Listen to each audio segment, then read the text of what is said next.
So my author name is Ali Fischer.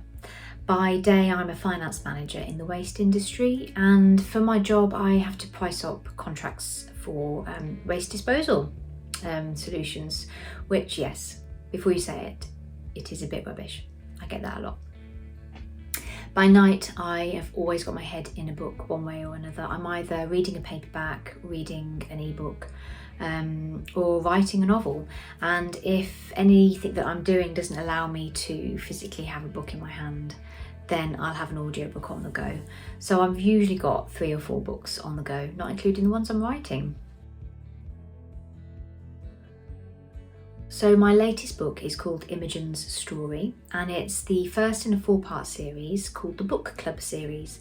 And there are 4 members of the book club, and each book will represent their story. So the first one, as I said, is Imogen's story, and then it will move on to Lucy's story, Sarah's story, and Jess's story.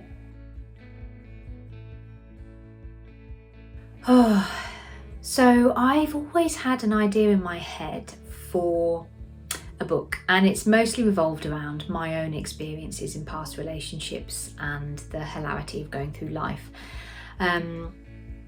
And during lockdown, I formed a book club with 2 of my friends, and I started chatting to them about my idea for a book. And they said, you know what, there's just so much in there that you almost need to split it into sections and do multiple books. And so the idea came to me that actually what I should do is, rather than split it into multiple books having just the same 2 main characters, I should split it into different characters. So each member of the book club in my series represents a different part of a woman's path to self-discovery and true love. It sounds a little bit cheesy, but I just wanted the books to represent what a woman has to go through, really, and in everyday life. And there's quite a lot of issues in there that aren't always spoken about, particularly with Imogen's story. So I wanted to highlight, for Imogen's story, I wanted to highlight my past experiences where, you know, you find yourself in a relationship that you think is going really well, and then you start to notice behaviours and things that just aren't right, and how relationships can become toxic almost without you noticing. And I was inspired by that. And then also, as I spoke more to my friends about my experiences, they opened up about their experiences, and I realised there's a lot of behaviours in relationships that have become the norm, and I don't feel like they should do. They shouldn't be the norm. So I wanted to highlight those issues.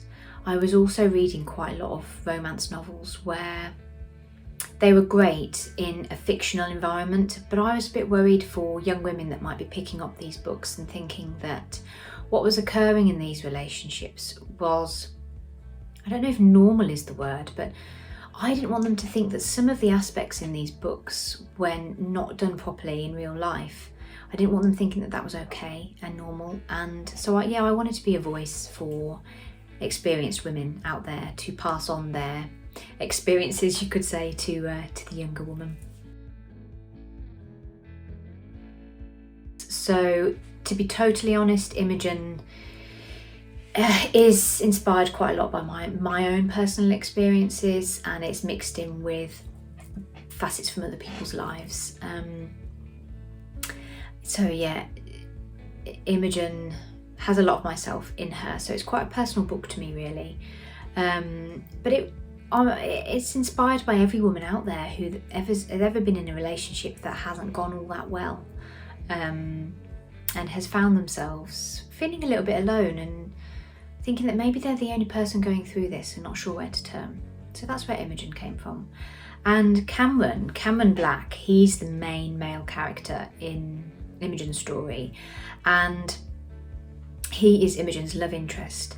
And again, he's inspired quite a lot by my husband, just in terms of showing you what true love really is and giving you hope that there is a soulmate out there for you who can be protective and caring without being controlling.